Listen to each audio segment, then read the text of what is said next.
meet you. And I don't know if Rakov Aiva told you about the project we are working on. Yes, it's my colleague. He's my colleague. Yeah, we've been talking like for several months, and the idea here was to we're doing like a campaign of the 20 critical endangered species, and the first 5 are oh yes, I've seen it on your website. Yeah, very interesting project. Thanks, and it's been taking a lot of time for us to like research and get the videos, and that's how we met with Rakov, and he sent us really good footage of the leopard. So the video is ready. The video is ready, and we just want to complete it with more information about the work in the field. And so the first 5 videos are the Amur Leopard, the Sumatran tiger, the Malayan tiger, the South China tiger, and the Vaquita. So those are like the first 5, and later on we will continue with the Amur tiger as well. A lot of job. Sounds like a lot of job. Yeah, it's a lot of job. We wanted to build up the 20 profiles, but it's too much. So we decided to like release first 5, and yeah, but it's like nice. A serial. Yeah, exactly. It's the first season. First season, yes. So well, I have some questions here. Okay, great. I have some questions here, but first I would just like to for you to, if you could introduce yourself, like your name, your position, the work that you do in your organization. So thank you for inviting me in this discussion. It's very great. My name is Daniil Goncharov. I'm the chief specialist of public relations, and so my work is to to tell people about the work of the Land of the Leopard. We writing press releases, and we making news. Also we have Instagram and other social, this social media, and we place the information about the work of the Land of the Leopard there, photo, video. So we're trying to, to tell about this work, the conservation work, to more people. We want people in Russia and worldwide to know about the Amur leopards, the rarest big cats on the planet. So my job is doing all this, trying to to spread this information in Russia, particularly, mainly in Russia. But sometimes we have like National Geographic, like BBC to visit us, and they tell the story of Amur leopard to more people, and we like we work with them. It's our job to invite to like be guides for them in Russia in our national park. Great, like to host them and show them around. Yes. That's a good job. Good job. Sounds really interesting, and you get to meet a lot of people and tell them about your work. That's really cool. So okay, I understand. I like read a lot about the Amur tiger, the Amur leopard, sorry, and I just want to ask you why should people care more about the Amur leopard? Like remind us. Yeah, please. Okay, thank you. Well, the thing is that the Amur leopard is really the rarest big cat in the world. At the beginning of the 21st century, there was only about 30 individuals in the wild. It's few, it's a real few. Yeah. And some scientists had a point of view that it's impossible to save it, and the chance that Amur leopard will be saved was very little. But Russian government had actions to try to save it, and it is saved now. It's about 100 individuals in the wild right now in Russia, but it's still few. We need at least 150 for population to be quite safe, and so we still have to work on saving this cat, but it's still the rarest. So the reason why people maybe interested in this animal that is the rarest big cat in the world, really. Yeah, well, when you say rarest cat, it's rare because there are so few of them. That's what you mean when Yes, in the wild. okay, no, so it's like the yeah. Well, it's good news that from 30 you went up to 100. That's really good progress. And Well, yeah, so thank you. yeah, no, really good job. And when you protect the leopard, how does that help the environment? And also, like, how does that help humans? Because, for example, when we talked about the Sumatran tiger, they told us the tiger is important for the forest because the forest, if you preserve the tiger, you preserve the forest. The forest gives fresh water, they give fresh air. So how does the leopard? Yes, actually, yes. The same thing is about Amur Leopard, because when we, conserve one species, we have to protect all the environment, because this species is a part of an environment, and the Amur Leopard won't survive if there won't be his home, the forest, his food base, like deers and sika deers and road deers. And so we have to protect all of these. And if we do, and we do, so this nature will be saved for people too, because we can't live without forests, we can't live without fresh water, as you said. And the interesting thing is that the nature of the southwest of Primorie is pretty unique, because there is an interesting complex of boreal, northern and southern subtropical species in plants and in animals. So this is quite a unique situation in the wild, a unique complex. And so it is important itself, like an example of unique mix of different species from south and north. Wow. And it is also very important to save it for local people in Khasansky district, because they need the nature to supplement their life, their the villages. And so it's not about only Amur Leopard, but firstly it was about Amur Leopard, but it is about the whole nature and about people too. Yeah, because I think that's important to tell, since a lot of humans, they think, okay, for example, I live in Ecuador and we are 13 hours away from where you are right now. We don't have Amur leopards here. Why? Like, if they disappear, why do I care? Like, it doesn't affect me. But that's the important thing, that it does affect you. It does affect humans. It affects. It does affect, okay, maybe in Ecuador it is okay, but I mean, okay, I live maybe in Germany and I don't care about Amur leopard in Russia. But I think that we can't think so, because if we think so, it's like, well, I'm in my house and it's all right, and maybe somewhere else there are bad things, but I don't care. But if bad things happen there, so there's no guarantee that they won't happen in my house. I think that it's important for wildlife conservation to be in the world. I mean, worldwide, everywhere. And so I think that the question of importance is, it must be important for everyone in a way.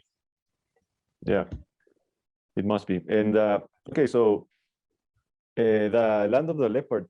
How big is the land of the leopard? The national park. Sorry. How big in size is the Amur leopard land? The national park land of the leopard. That's how it's called, right? Yes, the land of the leopard. It's quite big. Actually, it's really a half of Khasansky district, and it's more than 260 hectares, the total square. Okay. 260 hectares. Okay, wow. And how It's many? really it's really a half of a district, you know? Yeah, it's that's big.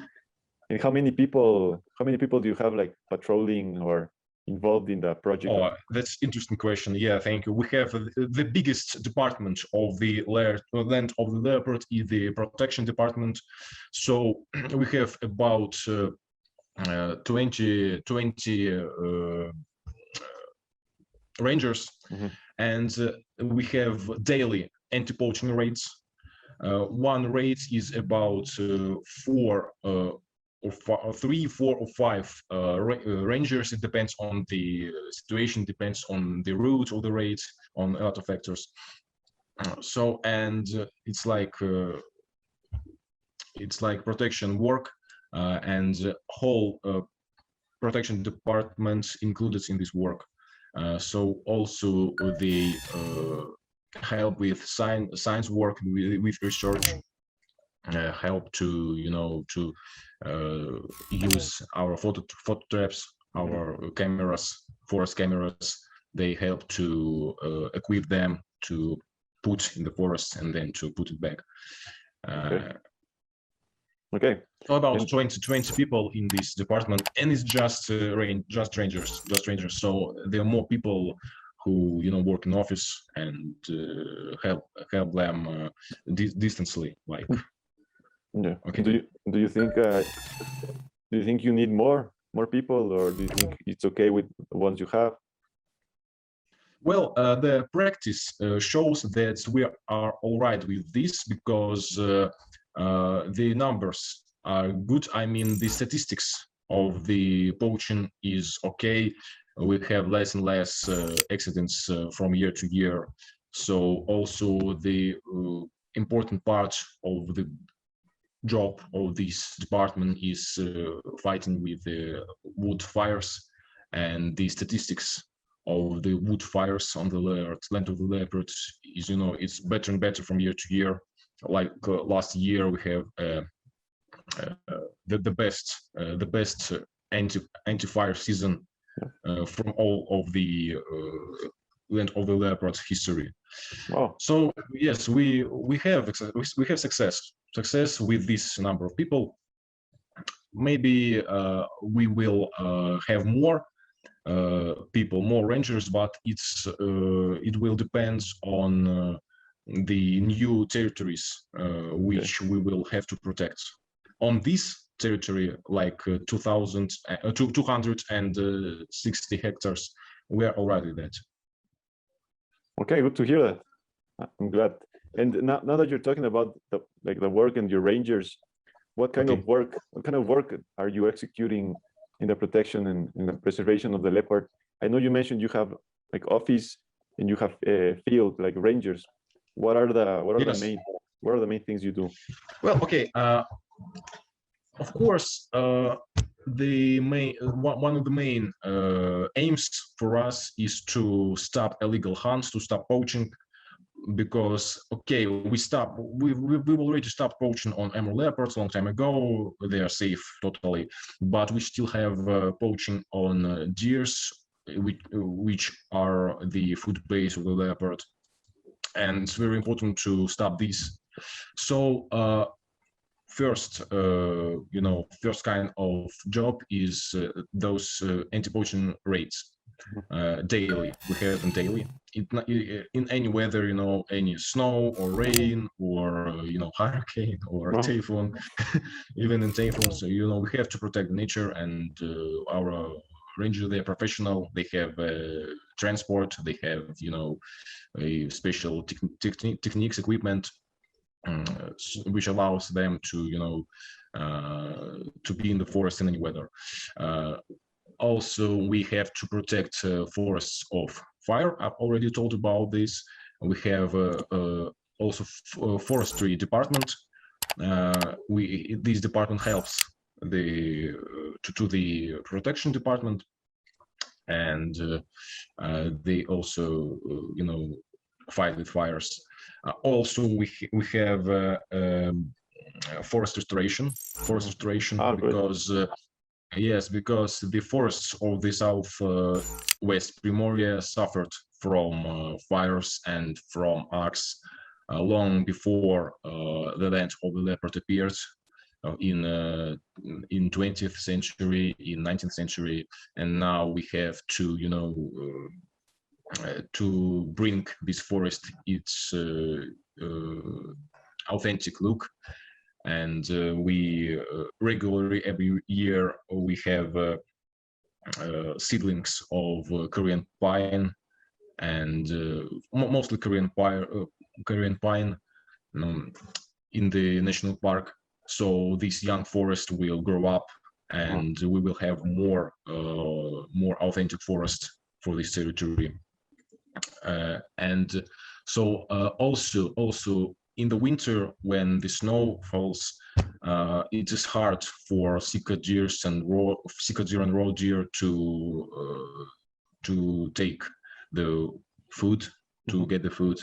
And for that we have feeding stations where sika deer, where roe deer, and and boars can come and eat like in restaurants. So yeah. Because it can be really a problem, because in winter it is a danger of starving for ungulates, for deers, for boars, and if they will starve, they will die, and if they will die, so there will be no food for leopards, and that's a really great problem. So we solved it because it's our job. And it is one more aim of our protection work, to feed ungulates, yes, like deer and boars. Good idea. So, well, thank you. Well, and these are the main directions of our protection job. But also we have a photo monitoring system, a lot of photo traps. It's the special cameras. We have actually the biggest in Russian national parks and reserves photo monitoring system. We have 400 cameras. Wow.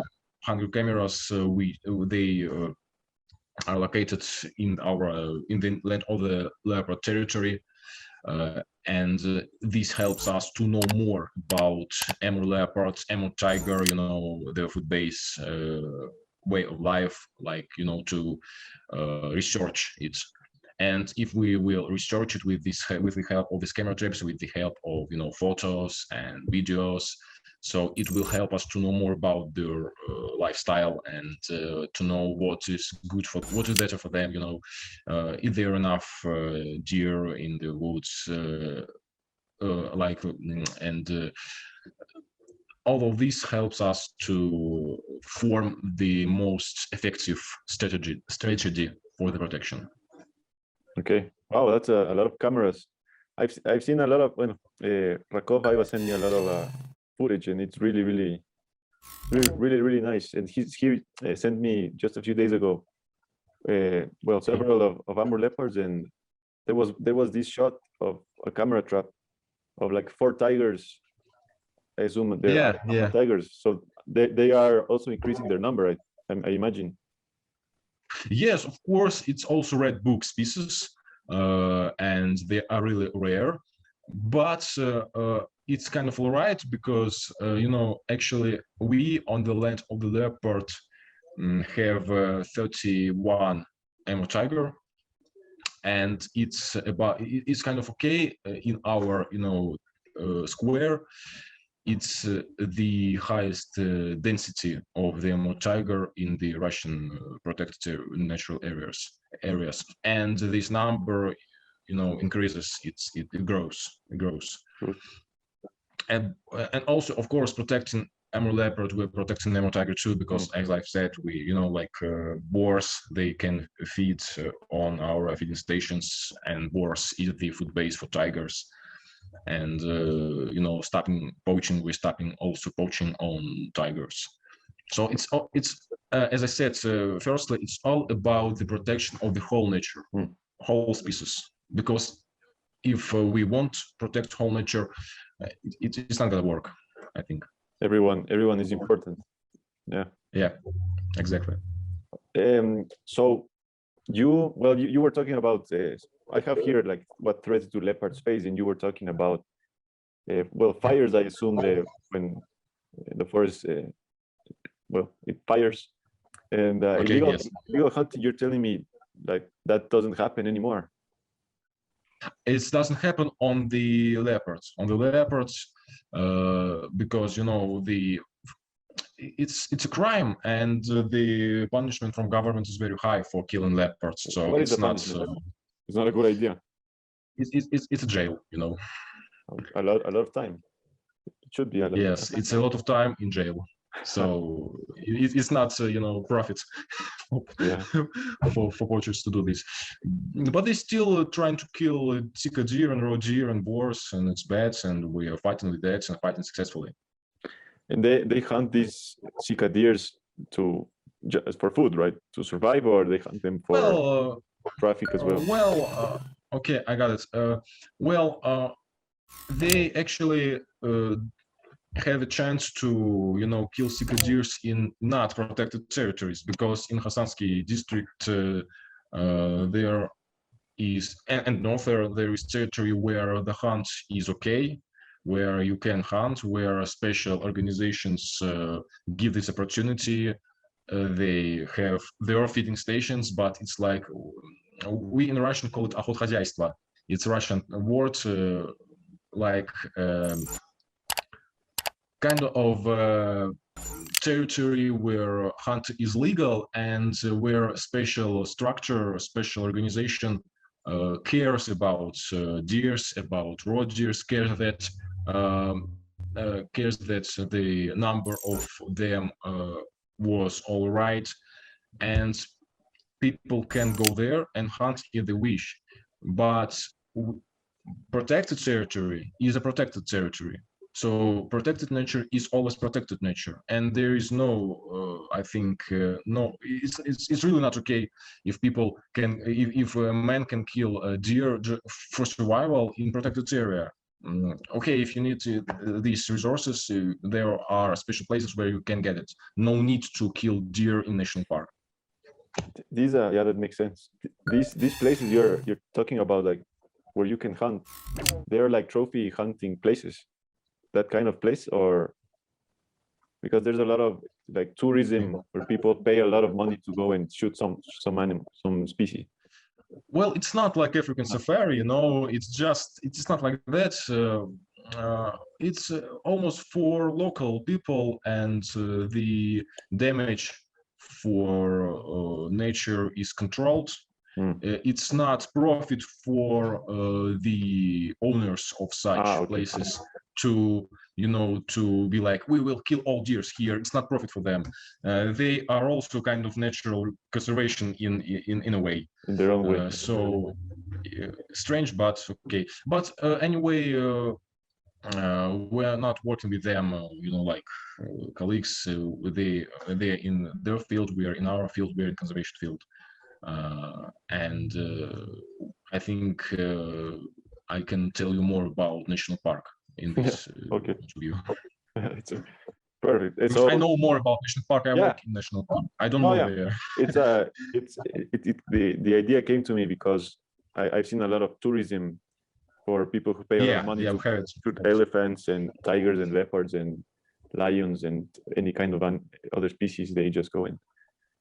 Yeah, it's terrible, but it's a problem. I think that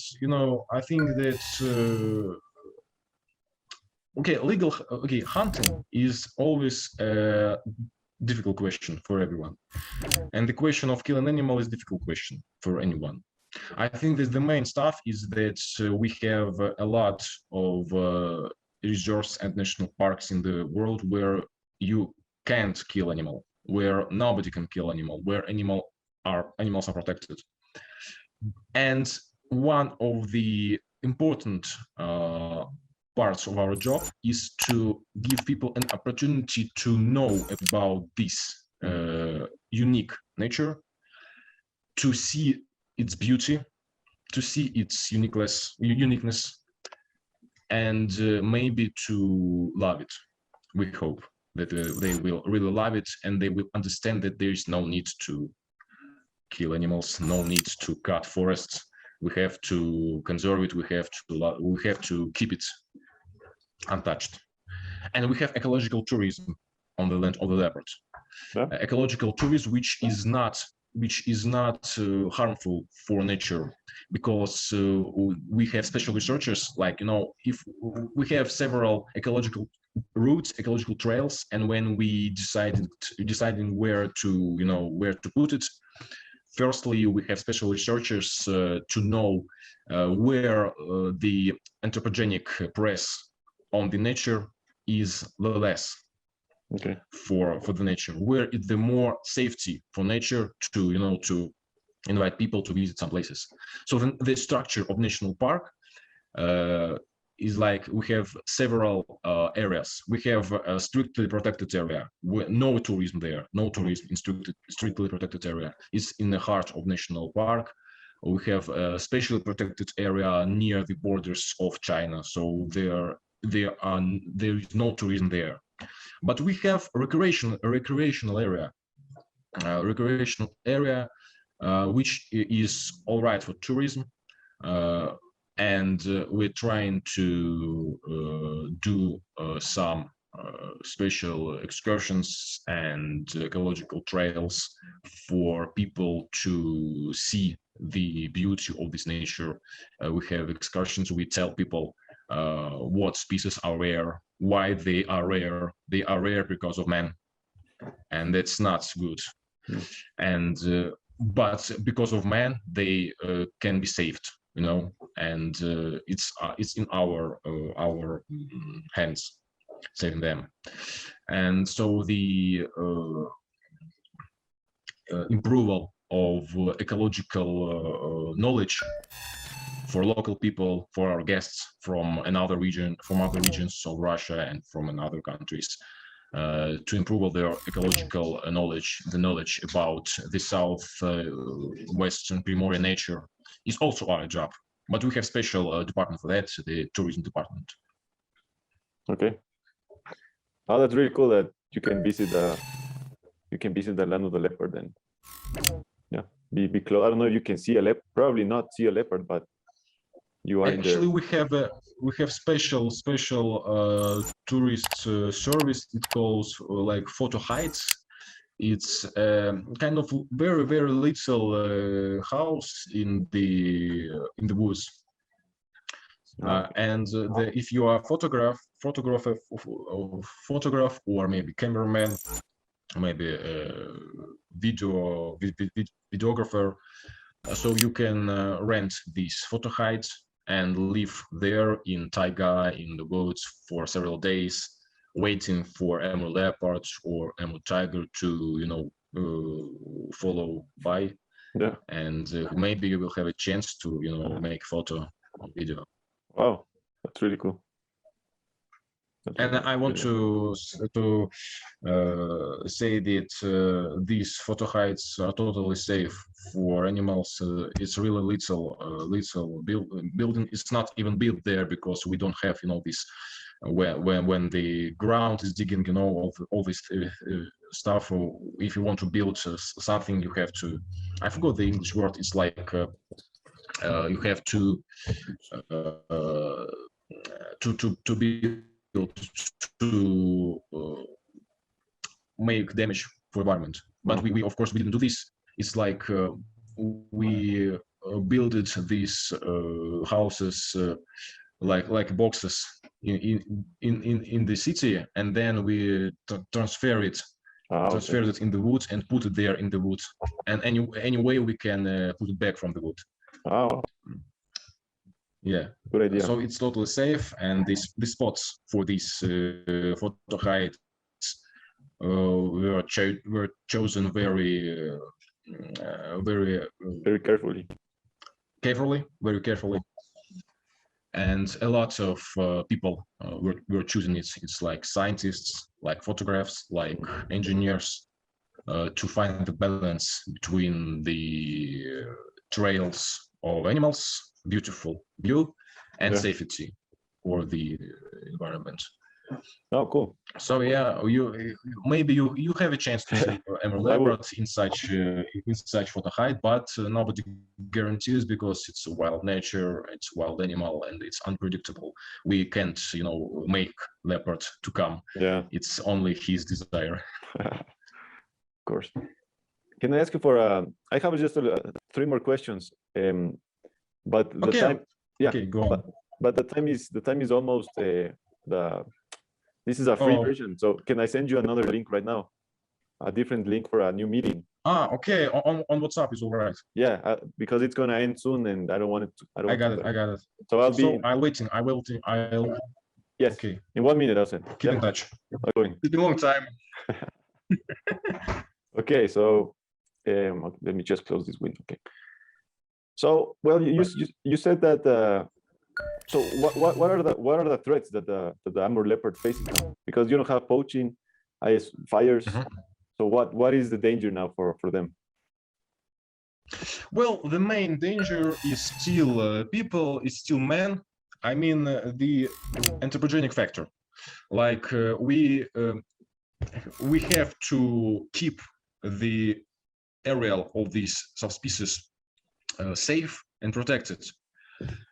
And not allow people to use these lands for, building, for farms. And it's not about stopping something really intensive. It's about keeping the safety which we are having now.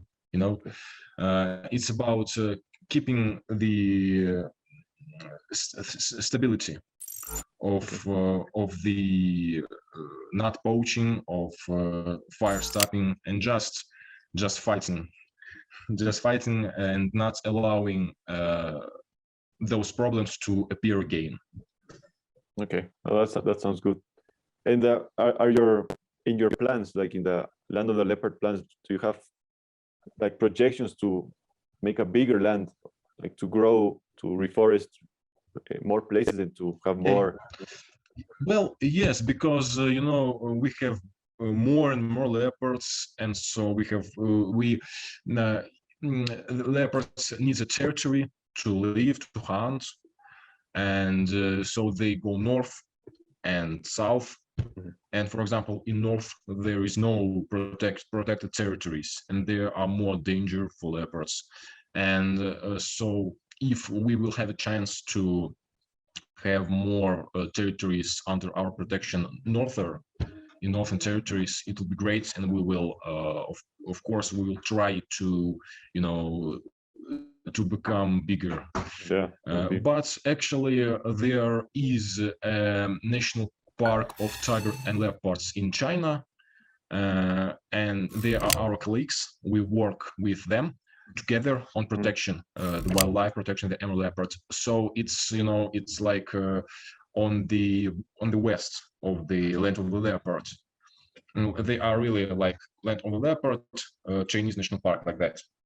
So if we have too much leopard there, they can like go to China, to Chinese national park, and Chinese natural protection cares about leopards there. Wow. And we have this partnership with this national park. So they travel. Leopards travel.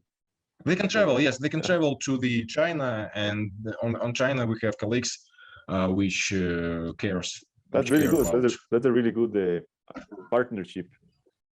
I was going to ask because I read that the land borders with China, so I was going to ask, like, but you're telling me yes, now. We have partnership with Chinese colleagues. Yeah, that's cool. That's cool. And okay, so I was telling you before, like I myself live in Ecuador, and many people don't know about the Amur leopard. How, even though that we are so far away, how can we help the leopard? Oh, that's a good question. Okay, yes. Thank you for the question. Well, we have donuts on our website, so anyone from every point of the world can donate some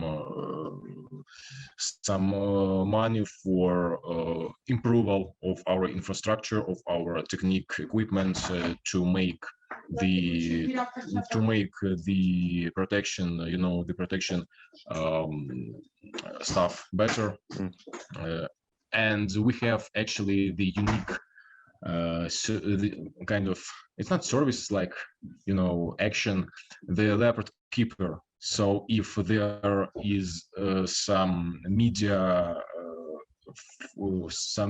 famous celebrity like Steven Seagal or Pamela Anderson, they can be the leopard keeper. That means that they kind of, it's like a barter. So they tell people about this problem, about this story of Amur Leopard. They have, auditory, they have a lot of, followers, maybe on Instagram, and they help us with information. And we will give them one leopard, but not literally, of course. This leopard lives in the wild. Okay. But they can choose the name for this leopard, like name him. Like Steven Seagal named Junior. his leopard Borte. It's the wife of Genghis Khan. It was just his choice. Yeah. And the fact that Borte, real Borte, the Genghis Khan's wife, has a lot of children. And the leopard called Borte also has a lot of children, a lot of kittens. So like it's a good choice for name. Yeah. Yes. And the leopard keeper can choose name, and so we send to the leopard keeper the photo and video with his leopard. So like he's like a little bit like godfather. Yeah. For this animal. He can watch his destiny, watch about like watching the life of his leopard, and knowing that his leopard is all right. Yes. And so yes. No, yeah, it's a good idea to involve celebrities because what you said, yes, like the followers, several. You can spread the word. Yeah, like they adopt a leopard. Yes, by the way, I didn't tell you that. It's a very interesting fact. How do we, differ leopards from one to another? Oh, yeah. There is a special, spotted pattern on the fur of the leopard. So it's individual.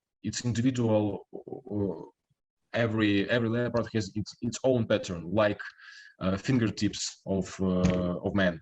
Okay. And so we take pictures of the leopards with our photo traps, and then we put it on the computer, and there is special software which analyzes the photographs of the leopard, analyzes this spotted pattern, and learn to differ one leopard from another. So every Amur leopard registered by us has its own like passport, like his own number, his own maybe name if he has a guardian or the keeper, leopard keeper. And so this allows us to watch every leopard and to know if they're all right. Oh, that's really interesting detail. I assume it's the same for tigers as well, probably. Like the stripes are different. Yes. The same thing is for Amur tigers. Our tigers also have passports in this way. Passports. Yes. And okay, so just we're almost done. So what message? Well, first, what is your favorite part of your job? Like, why do you do what you do? Okay, I got it. Well, I think that I like things that I do because I have an opportunity to tell more people about unique species, unique animals, which are endangered and which need our help, need our protection. They are endangered because of man. They are endangered because of human activity. And it's our, duty to help these animals be all right. And when I working on press release where I tell about, you know, new scientific research on the fields of Amur Leopards and Amur Tigers, when I am working on press release about the work of protection department. So I tell people the story of the animal that was saved with the power of, not power, like with the actions of man, and that is, you know, that it's possible to save animals. It's possible to save endangered species. You know, like, look, people, we did it. And so if we did it, so everyone can do this. Right. And there are a lot of species that can be saved if we join our if we join and we'll be working together on these problems. So I really love this. I really love this idea of telling people the story, like maybe inspiration, or maybe just people can keep in touch with our story and know that we can do this. We'll try. Yeah, and you are succeeding, which that sends a really powerful message. So I told you about like the campaign of the 20 species.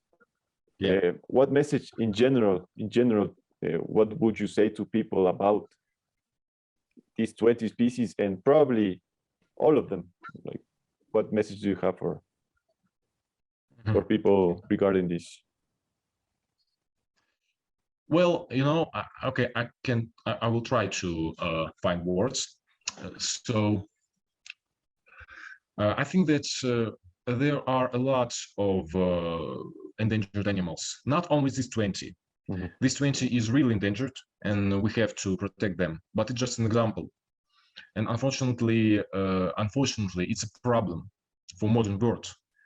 Animals disappears, you know, and the anthropogenic factor is very dangerous for them.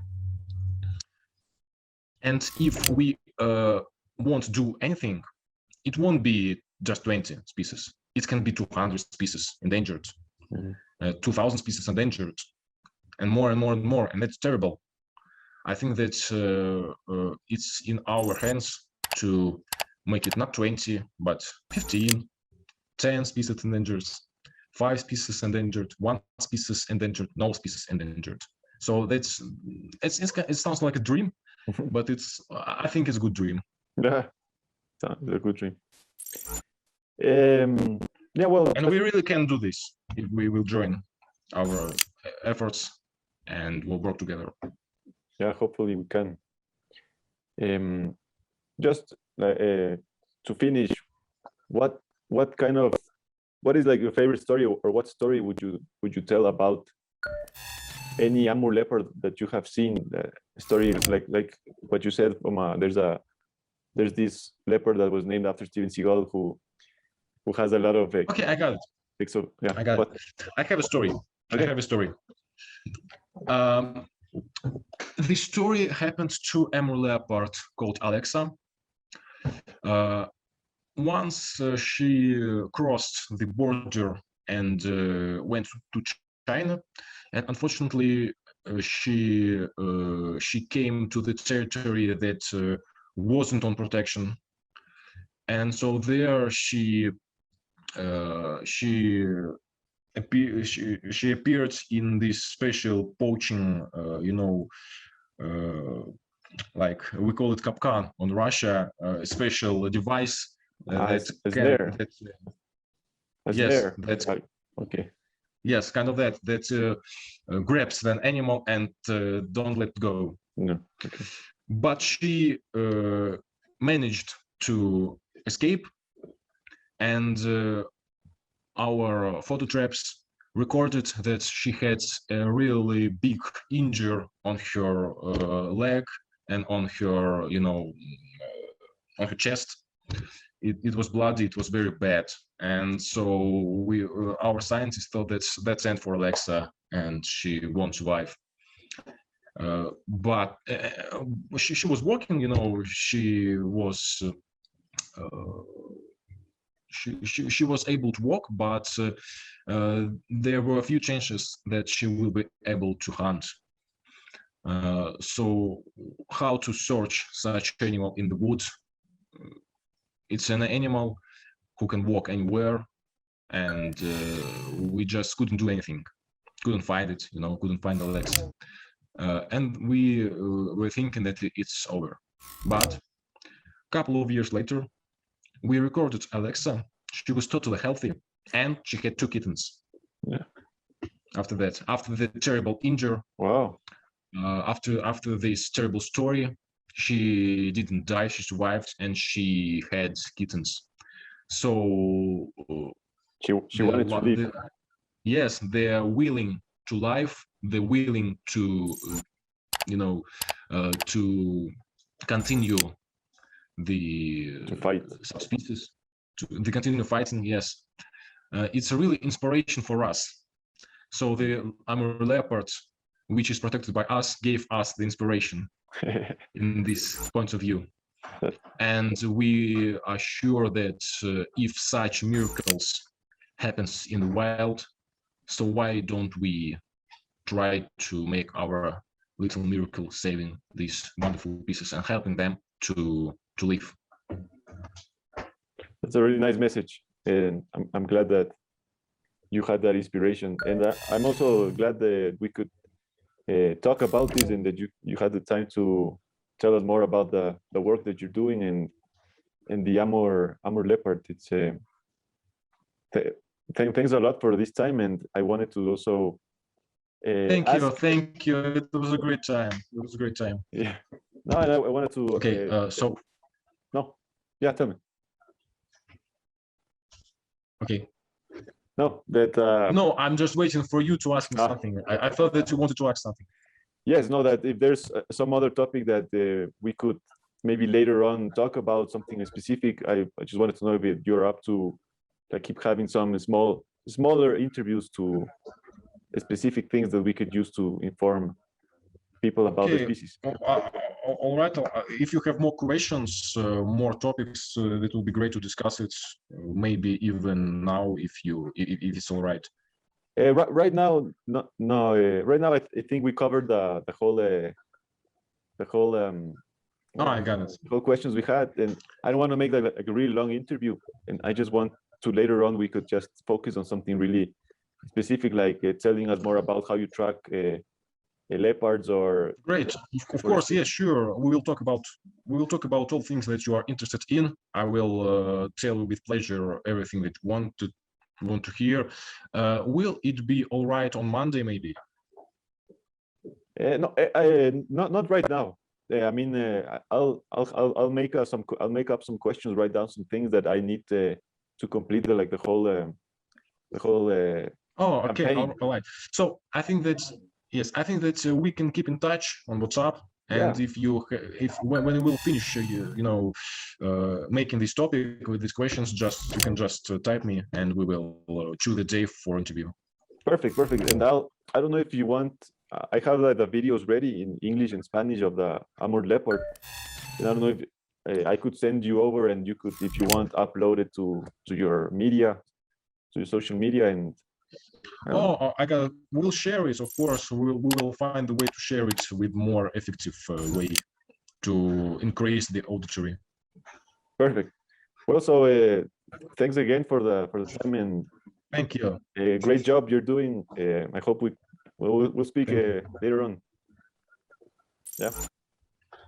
So I wish you good luck in your job, and looking forward to more talking. Great, me too. Bye. Take care. Bye. See you.